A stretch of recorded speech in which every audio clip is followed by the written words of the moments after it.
Cause کے لیے اکٹھے ہوئے ہیں، پوری قوم کو ہماری ضرورت ہے۔ جس اعتبار کی خاطر ہم یہاں پر بیٹھے ہیں خان صاحب پر، اسی اعتبار کے حوالے سے ایک چھوٹی سی کہانی ناظرین کو سنانا چاہوں گی تاکہ مزید کالز آئیں۔ ویسے تو you don't need any introduction اگر ہم آنیسٹی اور اپرائٹنس کی بات کریں۔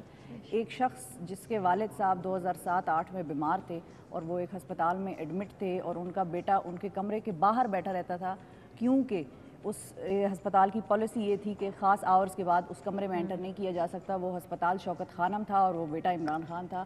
تو جس آدمی کی اصول پرستی کا یہ عالم ہو تو آپ لوگوں کو، مجھے نہیں لگتا کہ کسی کو تھوڑے سی بھی شک اور شبے کی ضرورت ہے کہ یہ پیسہ ان لوگوں تک پہنچے گا یا نہیں جن کے لیے جمع ہو رہا ہے۔ This is all I wanted to say and this is why I came here today.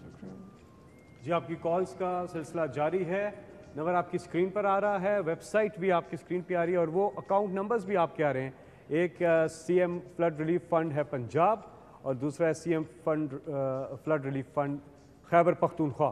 یہ ساری ڈیٹیل آپ کی آ رہی ہے۔ جن لوگوں کی پروگرام میں کال نہیں مل سکی وہ ان اکاؤنٹس میں جمع کروا سکتے ہیں اور ویب سائٹ پہ بھی جا سکتے ہیں۔ اور مجھے امید ہے کہ یہ ٹیلی تھون تو آج لانچ ہوا ہے، تو آئندہ بھی نشست ہوگی تاکہ لوگ جو ہیں ٹیلی تھون کا حصہ بھی بن سکیں۔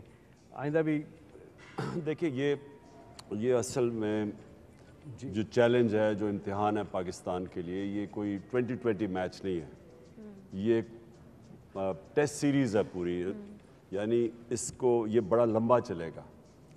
پہلا فیز اس وقت لوگوں کی جانیں بچانی ہے۔ لوگ ایکسپوزڈ ہیں، لوگوں کے پاس ان کے گھر نہیں ہیں، اس وقت چھتیں نہیں ہیں، ان کو تو پہلی چیز ان کو ہم نے ریلیف پرووائڈ کرنی ہے۔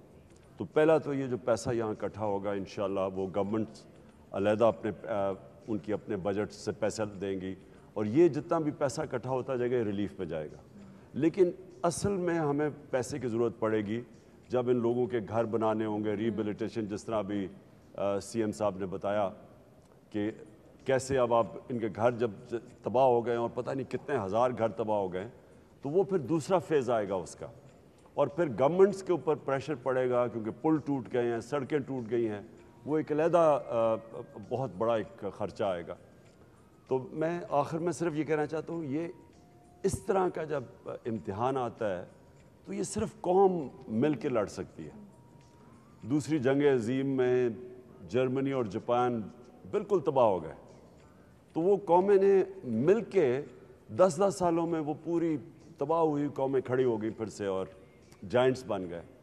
تو ہمارے لیے بھی ایک اللہ کا چیلنج ہے کہ یہ اب مسئلہ آیا ہوا ہے اور اس نے ہمیں امتحان میں ڈالا ہوا ہے، تو یہ جب تک ہم سب مل کے اس کا مقابلہ نہیں کریں گے یہ بڑا مشکل ہوگا، اس کے اثرات بڑی دیر تک رہ جائیں گے۔